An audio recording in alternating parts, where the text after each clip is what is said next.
something differently will be done to the Nigerian cell industries, that our youth will be employed.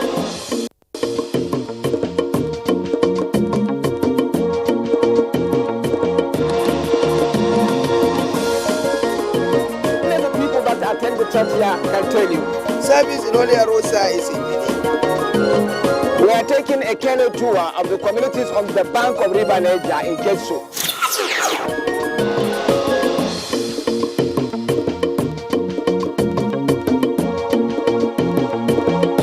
The northernmost section of Nigeria is a dreamland. It is one of the most agriculturally vibrant in the country, both in terms of crop cultivation and in livestock development. A bit of a surprise, obviously, because the area is basically a cross between the Sahel and the desert, two environments not known for their abundant rainfall. Yet here they are, an extensive hub for agriculture and human development.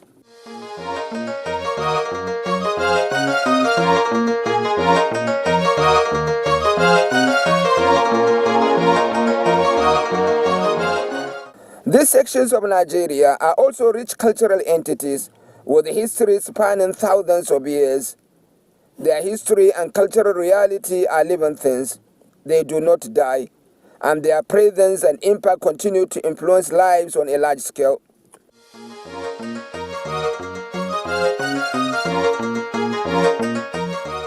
Daura in Katsina State defines a section of that land area. It is a vast story land which is still to be fully explored. Perhaps it is the most historically famous of any area in Hausaland. In fact, it remains a fact of history that the co-Hausa states have their ancestry in Daura.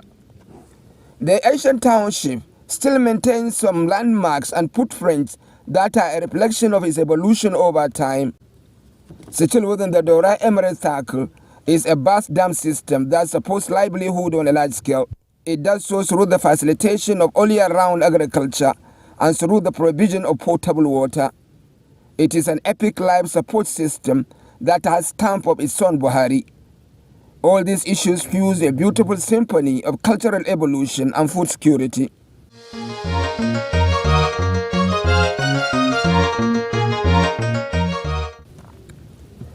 I visited Daura for one thing. I encountered several more on the road, all phenomenal. All was a beautiful story. My main purpose was a dam system in Sabki, a few kilometers away from Daura, in Meadua local government area. The dam was initiated in 1995 by the defunct Petroleum Trust Fund PTF. By design, it was to provide water for domestic purposes to Daura, Mashi and Dutse local government areas, all in Daura Emirate. It is also to be used for irrigation. It is estimated that over 10,000 farmers will benefit from the dam through irrigation activities alone. By the admission of the local community, the dam is achieving even a bigger goal.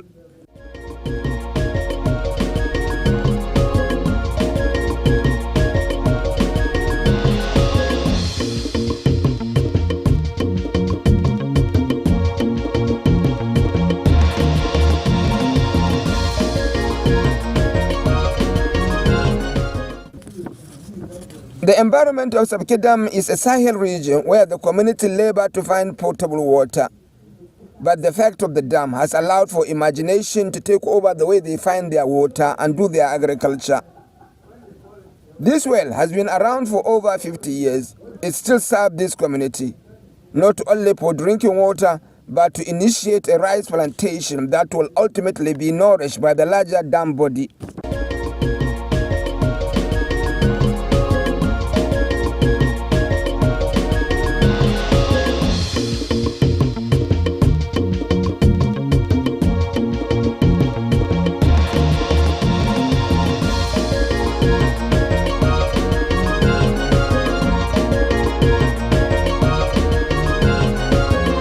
We followed the Sabki Dam at its various service areas and how it is able to outreach several village communities, and the impact is wonderful. When you come to the farthest part of this country at this time of the year, the weather can be hard on you. Mercifully, I am having a source of water that is cooling my old bones. But this source of water is also a source of livelihood. to hundreds of thousands of people who live around these communities. There are over 100 communities here, and they all come and find livelihood here doing irrigation farming. This water is a source of irrigation farming all year round. Even at these micro areas, the takeaway is that communities who labor to access water for various purposes now access free channels of water. Their livestock benefit too. Even so, the water canal is a highway of sort. Community members cross to access various destinations to do their lives. The story we want to tell is how a semi-desert community in their thousands come to fabulous wells by a decision to make the best of their potentials to make them a better people. Sabke is close to 20 kilometers in its length, and at its various points, hundreds find livelihood. We took a deliberate tour of the dam to revel in its magnificence. A vibrant water transportation activities are going on at various portals of the dam. I, together with my crew members, took a canoe service to move around the dam. We joined local community who are crossing to a point upstream. Many of them are farmers who are taking advantage of the dam to find livelihood. The dam is as well a highway for their movement across communities. As we move, we observe that weeds are taking over significant sections of the dam and impeding canoe movement. It does nothing to stop cultivation of aquatic crops like rice, though. We are at the center of this dam, and the people in the community are telling me that the depth here is more than 100 feet. That if anybody should go down here, no story of him could ever be heard. Well, that is as deep as the place is. And this is almost dry season, but the water is still, yes, you can see it enough, to drown an individual. In this place, more than 100,000 farming families are finding livelihood doing irrigation farming, cultivating rice, wheat, tomato, and other soup ingredients. One of the passengers in our canoe, an elderly person, Manzo, says in the time past, he used to be in Saudi Arabia to find livelihood. He admits that the development of the dam in his community has relieved him of his international journeys. I spent over 15 years doing my agriculture in the Sabke Dam.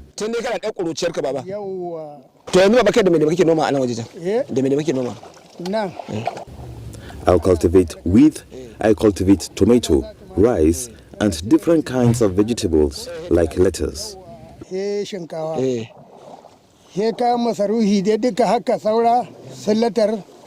anchored at the other end of the dam to allow some of the passengers disembark.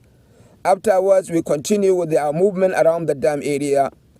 As we move, Baba Banzo told me that a serious fishing activity goes on in this dam.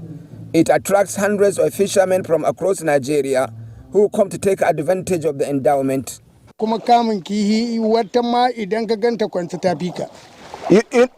know the amazing story this Baba is telling me? That it's not only about harvesting of wheat, rice, and other soup ingredients, but the number of fish or the amount of fish that there is in this water is phenomenal. Because he told me that there could be fish here that could be as big as myself. Well, I'm not too small, but any fish that is as big as myself, I think that is very big indeed. Baki idan suka zo suna tafiya da sun yi kuɗi he su tayi su da sun yi kuɗi kowa gidansu yake so ta ya je ya kai shaida. Well, the story Baba is telling me here is that people come here for fishing and they invariably get rich, and because most of them are, they go back to their homes rich and not coming back again. That is as wonderful and as wealthy as this place is. But like I told you, nobody will give it a place like this that is a source of wealth to hundreds of thousands of people. We have a general outline of the dam, but we could not exhaust it. The water is all year round. Yet, a dam official said the water level ceased due to blockage of some of its tributaries. Regardless, Baba Mando said the dam allowed them to cultivate various crops 2 to 3 times a year. Irrigation farming in this dam can last up to 7 months because rains don't start early in this area.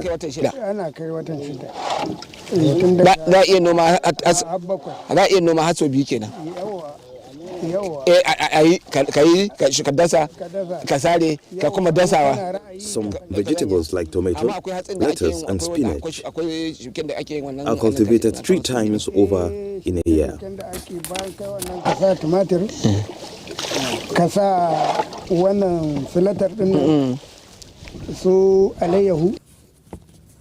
It is amazing that thousands of farmers take advantage of this dam, while still canalization and clearance of irrigation sites are yet to be fully completed. We were able to see some farmlands on the threshold of the dam, and they are doing fine. Eventually, we went back to base and linked up with some farmers who are taking advantage of some of the cleared irrigation sites. They are happy in the extreme, but they still have issues they need to see addressed. Question kapa da tarani. We have tested. The rice seeds were given for cultivation in the dry season, and we have seen improvement in our yields. It produces with integrity.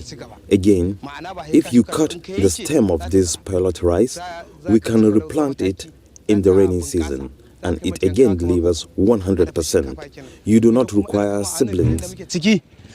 With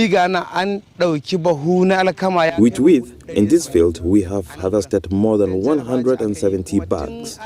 It is a pilot project, and we have graduated from being given seeds to us producing the seeds ourselves.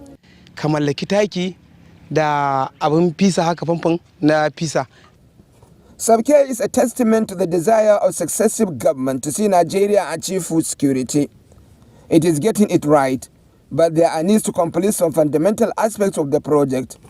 It is already serving beyond its immediate locality. It can benefit the entire nation. My job in Subcare is done. I went to the famous palace of Daura and I was instantly awestruck. There is no palace in Nigeria that is as visual as the palace of Daura. In every part of it are depictions of the historical evolution of the palace, an evolution that influenced the royalty of an entire ethnic entity that covers some 5 states in modern Nigeria. The palace of Daura is not merely one palace. There can be as many as 5, all with identifying names and history and definition of roles. In all of them are designs of the events in the history of Daura, where Yazid Obayajida slaughtered the snake at Kusugu well and liberated the water for people to drink. There is also the artistic portrait of Queen Daurama, who wedded the hero Bayajida for his liberating exploits. I must admit that the impression of Queen Daurama must have followed a deep imagination of royal beauty. The woman is worth looking twice over. Our tour of the palace also revealed the massive architectural genius that went along with building the palaces. Hausaland has a rich history of phenomenal builders who can craft beauty, tapestry, and quality that can defy modernity.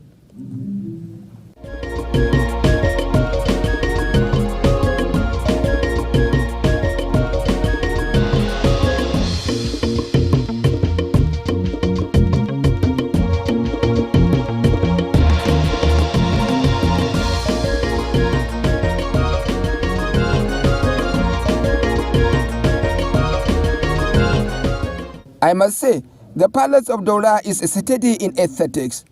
However, Northern royalty has no greater aesthetics than its host culture. In fact, there is no such thing as Northern royalty without a flagrant host stable, and I was in the stable of the palace of Daura.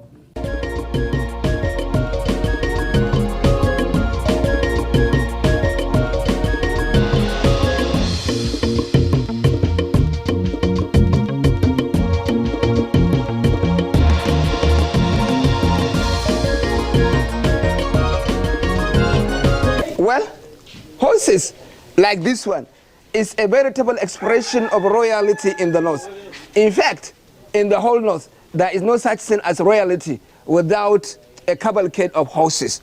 I'm in the palace of Daura, and I have come to where the horses are being kept, and have seen over 40, all of them well paid, well bred, and well taken care of, and the environment they stay in looking very, very neat.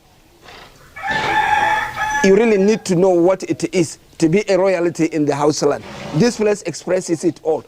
But then, that's not all the story about it. When you are having a daba, it is horses. When you are having guests, it is horses. And when you are going to show your strength as a traditional ruler, it is horses. Obviously, next to horses, nothing is as beautiful and another reality like it. There are close to 40 horses there. They are put exclusively to the service of the Emir of Daura. They are a dedicated team of young men saddled with the duties of looking after the horses. Generally in the north, horses have pet names based on breed, skin color, and gender. The stable here may have platinum variety, but they look well taken care of.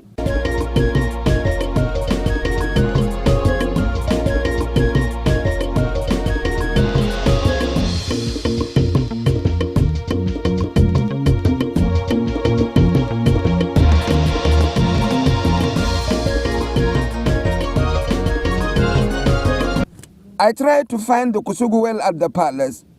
It happened that the well is at a location distant from the palace. We instantly drove there. I must admit, in relation to its fame and significance to the history of our land, Kusugu well is not well portrayed.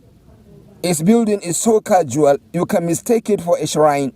Regardless, its historical reality is not distorted by the packaging of its base. It is preserved.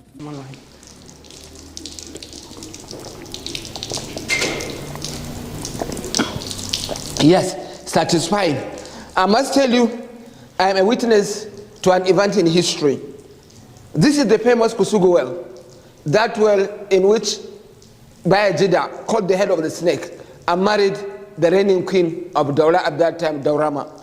This place has been iconic and has been part of the history of Hausaland generally for over 1,000 years. I am in that place today. I am in that well. Kusugu well has a dedicated curator. He is from a family whose line are custodians of the well. The family, through the centuries, kept storyline of this well alive and repression. The well is a rich fusion of mysticism and the bizarre. For instance, the curator told us that no lights apart from the natural illuminants work in the territory of the well. Even torchlights don't work here. Wutan nefa bata zama anan ko wannan ado ne dai kawai aka yi su. Amma wutan nefa bata zama anan ci. Ko wuta aka wannan ba za ta yi. A ba za ta zauna ba. Generator ba. Bai zama. Inda da rana ne zamu shigo nan da kai da daddare zan kunna wuta waya fitila ta waya to ba za ka ga ta kama ba anan ciki kenan. I don't know, for the people who are interested in mysticism or in mystery, I think they need to come to this place and just make a research. No light works here, and that is the simple truth of it. It doesn't have electricity light. As basic as torchlight, which uses this ordinary battery, when it is night, it doesn't work here.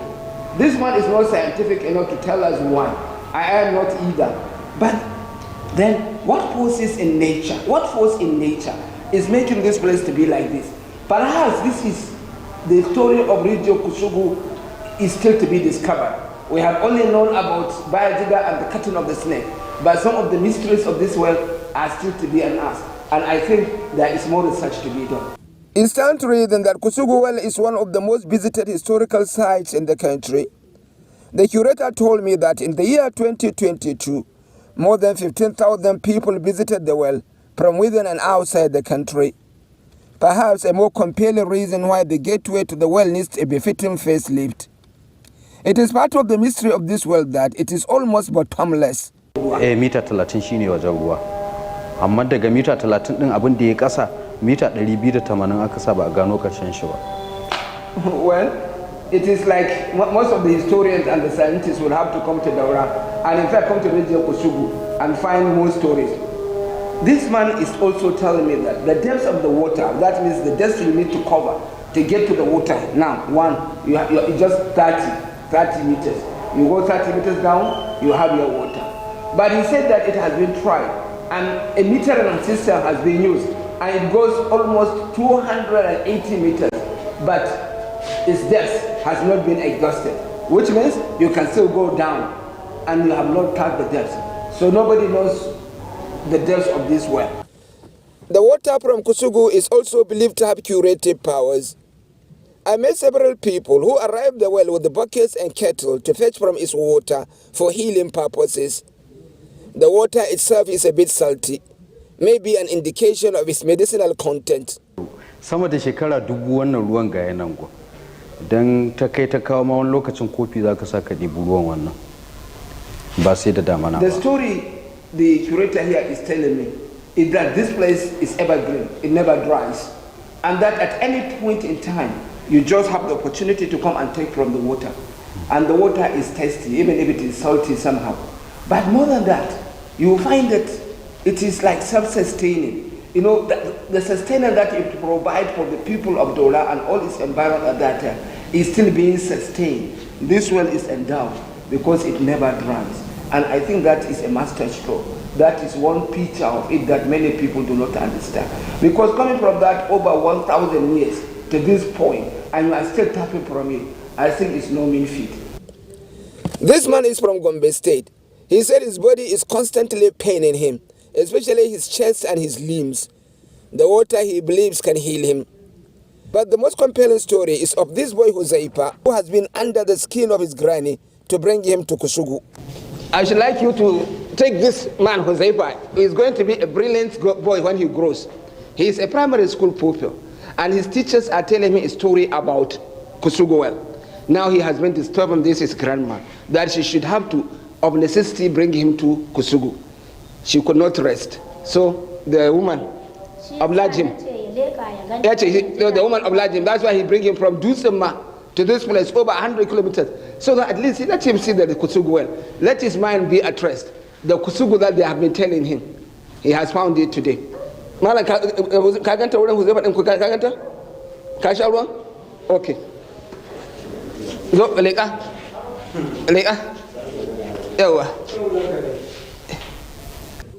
Dola is a continuous story of culture and survival, happening seamlessly and gloriously in an environment it is difficult to assume survival issues can be so easy and so far-reaching.